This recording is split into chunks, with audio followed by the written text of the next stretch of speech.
पर्दे के आगे तो सब कुछ दिखता है, लेकिन पर्दे के पीछे आखिर है क्या?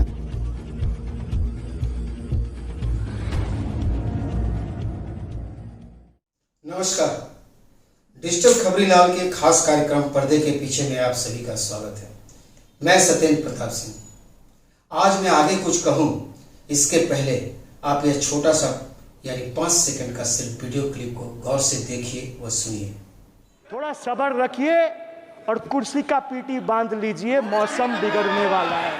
आपने इस वीडियो क्लिप को देखा और गौर से सुना भी। इस वीडियो में अभिषेक बनर्जी कह रहे हैं थोड़ा इंतजार कीजिए। क्यों कह रहे हैं थोड़ा इंतजार कीजिए? कह रहे हैं कुर्सी की पेटी बांध लीजिए। क्यों कह रहे हैं कुर्सी की पेटी बांध लीजिए? कह रहे हैं मौसम बिगड़ने वाला है। क्यों कह रहे हैं कि मौसम बिगड़ने वाला है? दरअसल यह मौसम जो है ये राजनीतिक मौसम है, और मौसम कहने का मतलब उनका सीधा सा साफ साफ कहना है कि जो केंद्र की मोदी सरकार है इसकी अवधि 5 साल नहीं है। इसके पीछे उनका कहना यह है कि यह सरकार बैसाखी पर टिकी हुई सरकार है।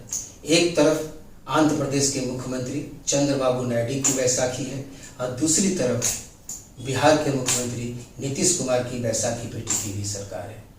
और वो अपने बजट भाषण के दौरान वो यह कह भी रहे हैं कि यह बजट जन विरोधी बजट है, गरीब विरोधी बजट है। इस बजट में गृहिणियों का, युवाओं का, किसानों का, मजदूरों का, दिहाड़ी मजदूरों का किसी का कोई ख्याल नहीं रखा गया है। सिर्फ एनडीए के कुछ सहयोगी दलों के तुष्टीकरण किया गया है। यह तुष्टीकरण वो सीधे सीधे इन 2 मुख्यमंत्रियों के राज्यों पर कर रहे हैं, यानी बिहार और आंध्र प्रदेश, जिसके सहारे यह सरकार टिकी हुई है। यानी उनका इशारा साफ है कि जिस दिन यह तुष्टीकरण की राजनीति से उनका मन यदि पूरी तरह नहीं संतुष्ट होते हैं तो किसी वक्त बैसाखी खिसक जाएगी और ये सरकार गिर जाएगी। इसके पीछे भी एक कारण है। वे इसके पहले भी ये कहते हैं कि भारतीय जनता पार्टी की जो ये सरकार केंद्र में है उस पर वह तंज कसते हुए कहते हैं कि इस नई सरकार और पिछली सरकार में क्या फर्क आया है। वो यह कहते हैं कि प्रधानमंत्री वही हैं, गृह मंत्री वही हैं, रक्षा मंत्री वही हैं, वित्त मंत्री वही हैं, सड़क यातायात मंत्री वही हैं, रेल मंत्री वही हैं, यहाँ तक कि लोकसभा के अध्यक्ष वही हैं। तब तक सत्ता पक्ष की तरफ से आवाज उठती है। फिर उसके जवाब में वह कहते हैं कि सिर्फ एक चीज बदला है, चीयर लीडर्स की कमी आई है। टीएमसी खेमा और विपक्षी खेमा काफी खुश होता है इस पर और तालियां बजाता है।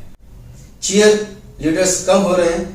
उन्होंने जो बात कही इसके पीछे भी उनका तर्क था कि 303 से बीजेपी की संख्या पिछले लोकसभा में घट के 240 हो गई है। यानी उन्होंने साफ बताया कि भारतीय जनता पार्टी उतनी मजबूत नहीं है जितनी पिछली 2 सरकारों में हुआ करती थी। साथ ही उन्होंने कहा कि पहले मोदी की सरकार कही जाती थी, मोदी की गारंटी कही जाती, अब इसे एनडीए की सरकार कहा जाता है। बजट पे तो उन्होंने कहा ही, एक तरह से उन्होंने सीधे प्रधानमंत्री को अपने निशाने पर लिया है। यहां थोड़ा पीछे फ्लैशबैक में चलेंगे। 2016 विधानसभा का चुनाव हो रहा था पश्चिम बंगाल में। उसी दरमियान कोलकाता में एक फ्लाईओवर गिर गया। प्रधानमंत्री मोदी आए हुए थे और प्रधानमंत्री मोदी ने उस चुनावी सभा में कहा था कि यह एक्ट ऑफ गॉड नहीं, यह एक्ट ऑफ फ्रॉड है। इसे तृणमूल कांग्रेस ने काफी इसका विरोध किया था और इसकी काफी आलोचना भी हुई थी। उसी संदर्भ को उठाते हुए पार्लियामेंट में इस दफे अभिषेक बनर्जी ने कहा कि कलकत्ता में गिरा हुआ एक्ट ऑफ फ्रॉड था। गुजरात के मोरबी में जो पुल गिरा वह भी एक्ट ऑफ गॉड था या एक्ट ऑफ फ्रॉड था। उसके बाद उन्होंने दिल्ली एयरपोर्ट सहित कई एयरपोर्टों का जिक्र किया जिसके छज्जे गिर गए। उस पर उन्होंने पूछा कि यह भी क्या एक्ट ऑफ गॉड था या एक्ट ऑफ फ्रॉड था। फिर उसके बाद उन्होंने रेल हादसों की सिलसिलेवार लिस्ट गिनाई और उसके बाद पूछा कि क्या यह भी एक्ट ऑफ गॉड था या एक्ट ऑफ फ्रॉड था। इसी तरह तमाम बिंदुओं को प्रधानमंत्री मोदी को निशाने पर लेते रहे। इसी दरमियान फिर सत्ता पक्ष के तरफ से उन पर आक्रमण किया गया। इधर से अभिषेक बनर्जी ने बजट पर फिर बोलना शुरू किया, फिर उधर से हल्ला होगा। फिर उन्होंने 2016 की नोटबंदी का मुद्दा उठाया और जब वो 2016 की नोटबंदी पे बोल रहे थे उस वक्त लोकसभा अध्यक्ष ओम बिरला ने कहा, कहाँ 2016 पे बोल रहे हैं आप, उसके बाद 2019 का लोकसभा चुनाव हो गया, 2024 भी हो गया, आप 2016 मौजूदा बजट में बोलिए। उन्होंने संग संग लोकसभा अध्यक्ष ओम बिरला से कहा, आप मुझे 2016 की बात नहीं करने दे रहे हैं। इसी सदन में 60-62 साल पहले जब पंडित नेहरू की बात होती है तो आप कुछ नहीं बोलते हैं। 50 साल पहले इंदिरा गांधी द्वारा लगाए गए आपातकाल पर जब विप्लव देव बोलते हैं तब आपको बात नहीं चुभती है। यह बात सुनते ही लोकसभा अध्यक्ष ओम बिरला थोड़ा नाराज होते हैं और उनसे कहते हैं कि आप मुझे डिक्टेट मत कीजिए और आप आसन की तरह मत कीजिए। अभिषेक बनर्जी आसन को भी चैलेंज करते हैं और कहते हैं कि आसन को भी आसन की तरह आचरण करना चाहिए। यह सब सिलसिला चलता रहता है। इसी दरमियान सत्ता पक्ष की तरफ से फिर आवाज होता है और वह किसान का मुद्दा उठाते हैं और किसान का मुद्दा उठाते हुए कहते हैं कि यह सरकार 3 किसान बिल लाई थी और बगैर कोई चर्चा कराए उसको पास कराई थी। नतीजा क्या निकला? वो बिल वापस लेना पड़ा। आवाज उठती है, वह कहते हैं कि इसमें 700 किसान मारे गए थे और इसमें कोई चर्चा नहीं हुई थी। लोकसभा अध्यक्ष कहते हैं कि थोड़ा संशोधन कीजिए और रिकॉर्ड को ठीक कीजिए। 5.5 घंटा इस हाउस में चर्चा हुई थी। पूरा विपक्ष एक साथ कहता है कोई चर्चा नहीं हुई थी। उसके बाद अभिषेक बनर्जी कहते हैं कि 700 लोगों की मौत पर 1 मिनट के लिए भी यहाँ श्रद्धांजलि नहीं की गई थी। यानी कुल मिलाकर अभिषेक बनर्जी जमकर उस पर बरसे। हालांकि बांसुरी स्वराज ने कुछ शब्दों को स्पंज करने के लिए कहा। तीनों ने कहा कि यह तभी स्पंज किया जा सकता है, अभिषेक बनर्जी ने कहा, जब ममता बनर्जी के बारे में भी कहे गए शब्द को स्पंज करना होगा और अगर मैं तब माफी मांगूंगा जब उधर से ममता बनर्जी के बारे में कहे गए शब्दों पर माफी मांगी जाएगी।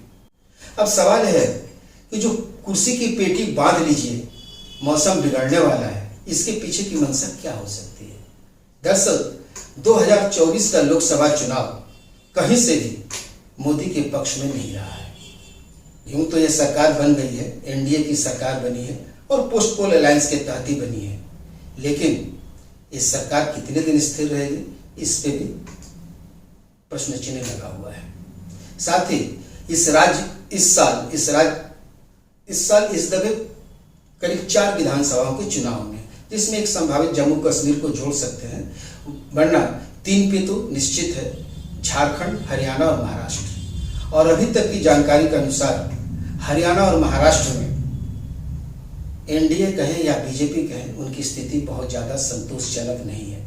ऐसे में इंडिया गठबंधन यह उम्मीद लगाकर बैठा हुआ है कि महाराष्ट्र में और हरियाणा में खासकर बीजेपी विरोधी रिजल्ट आएगा और उसके बाद एनडीए के सहयोगी दलों में कुछ भगदड़ सी मचेगी और यह सरकार ज़्यादा समय तक नहीं चलेगी। फिलहाल आज के लिए बस इतना ही। कल फिर इसी समय मिलेंगे पर्दे के पीछे में। मैं सचिन प्रताप सिंह।